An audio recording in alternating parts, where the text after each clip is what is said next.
व्यक्ति पथभ्रष्ट होता है। जैसे मदिरा के नशे में पड़ गया, कहीं जुए में पड़ गया, कहीं मांसाहार में पड़ गया, कहीं व्यसन में पड़ गया, कहीं गलत काम में अगर कोई जा रहा है तो श्रम्भेश्वर महादेव के नाम से काली तिल भगवान शिव को समर्पित करी जाती है।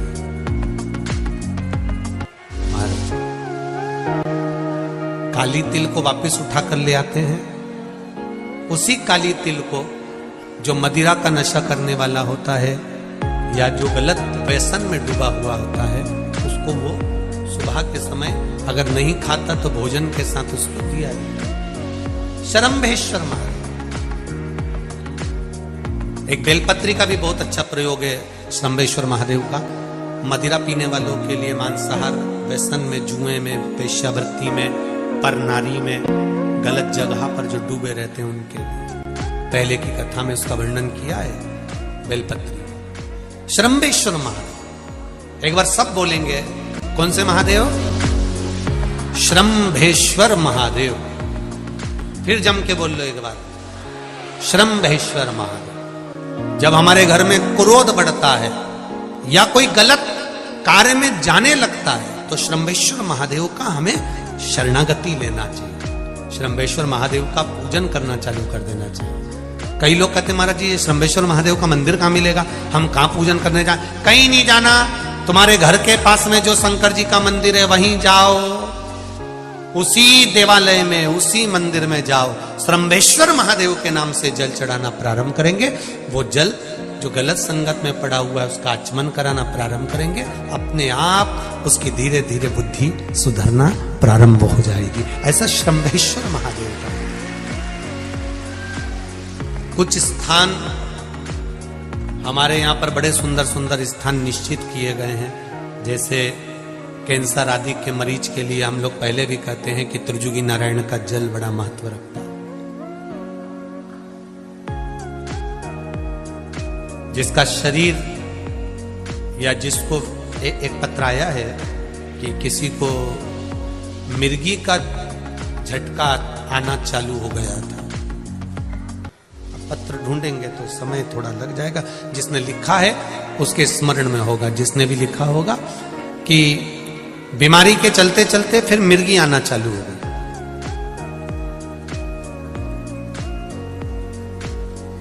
जिसने भी लिखा है वो दोनों हाथ एक बार हिला देना। जिसके लिए भी लिखा हुआ वो इतना ध्यान नहीं आ रहा। तो उनको मिर्गी का झटका आना प्रारंभ हुआ। अब मिर्गी का झटका आना प्रारंभ हुआ, कई महीने निकल गए, मिर्गी के झटके ही बंद नहीं हुए। तब उन्होंने पत्र में लिखा है कि श्रम्भेश्वर महादेव का आपने जो वर्णन करा था 31 बेलपत्र वाला, गुरुजी हमने वो 31 बेलपत्र वाला प्रयोग करना प्रारंभ करा। और उन्होंने पत्र में लिखा है कि मिर्गी के झटके भी बाबा की कृपा से ठीक हो गए हैं। अब कोई झटके उनको आ नहीं।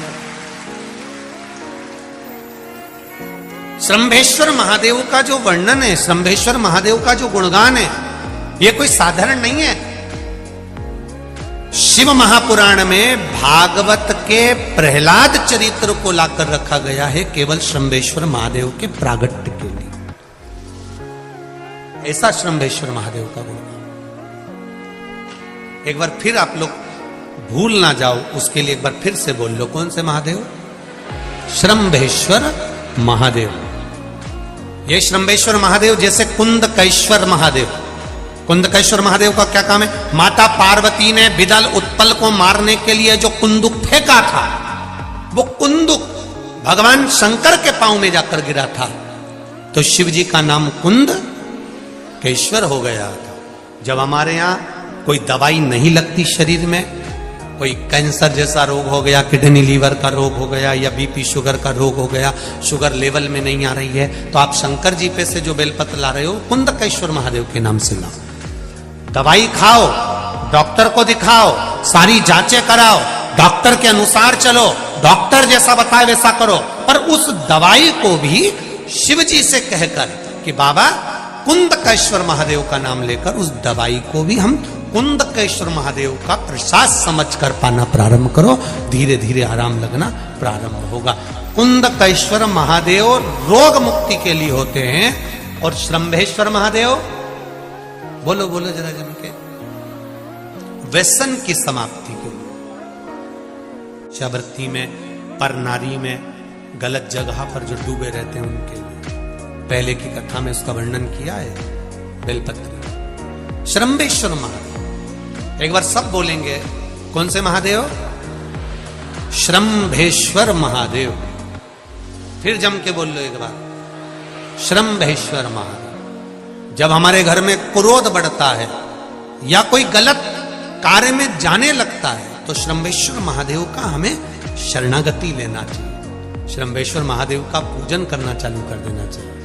कई लोग कहते महाराज जी ये श्रंभेश्वर महादेव का मंदिर कहाँ मिलेगा, हम कहाँ पूजन करने जाए? कहीं नहीं जाना, तुम्हारे घर के पास में जो शंकर जी का मंदिर है वहीं जाओ, उसी देवालय में, उसी मंदिर में जाओ, श्रंभेश्वर महादेव के नाम से जल चढ़ाना प्रारंभ करेंगे।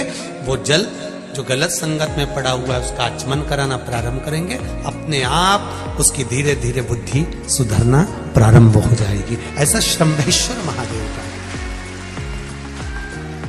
कुछ स्थान हमारे यहाँ पर बड़े सुंदर सुंदर स्थान निश्चित किए गए हैं, जैसे कैंसर आदि के मरीज के लिए हम लोग पहले भी कहते हैं कि त्रिजुगी नारायण का जल बड़ा महत्व रखता है।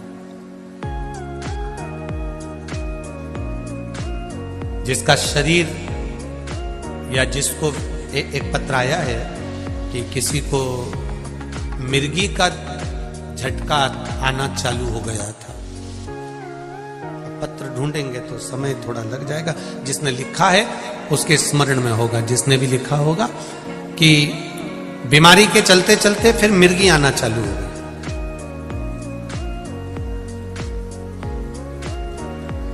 जिसने भी लिखा है वो दोनों हाथ एक बार हिला देना, जिसके लिए भी लिखा हुआ वो इतना ध्यान नहीं आ रहा। तो उनको मिर्गी का झटका आना प्रारंभ हुआ। अब मिर्गी का झटका आना प्रारंभ हुआ, कई महीने निकल गए, मिर्गी के झटके बंद नहीं हुए। तब उन्होंने पत्र में लिखा है कि श्रंभेश्वर महादेव का आपने जो वर्णन करा था 31 बेलपत्र वाला, गुरुजी हमने वो 31 बेलपत्र वाला प्रयोग करना प्रारंभ करा और उन्होंने पत्र में लिखा है कि मिर्गी के झटके भी बाबा की कृपा से ठीक हो गए हैं, अब कोई झटके उनको आ नहीं। श्रंभेश्वर महादेव का जो वर्णन है, श्रंभेश्वर महादेव का जो गुणगान है, ये कोई साधारण नहीं है। शिव महापुराण में भागवत के प्रहलाद चरित्र को लाकर रखा गया है केवल श्रंभेश्वर महादेव के प्रागट्य के लिए। ऐसा श्रंभेश्वर महादेव का गुणगान। एक बार फिर आप लोग भूल ना जाओ, उसके लिए एक बार फिर से बोल लो, कौन से महादेव? श्रंभेश्वर महादेव। ये श्रंभेश्वर महादेव जैसे कुंदकेश्वर महादेव, कुंदकेश्वर महादेव का क्या काम है? माता पार्वती ने विदल उत्पल को मारने के लिए जो कुंदुक फेंका था, वो कुंदुक भगवान शंकर के पांव में जाकर गिरा था, तो शिव जी का नाम कुंद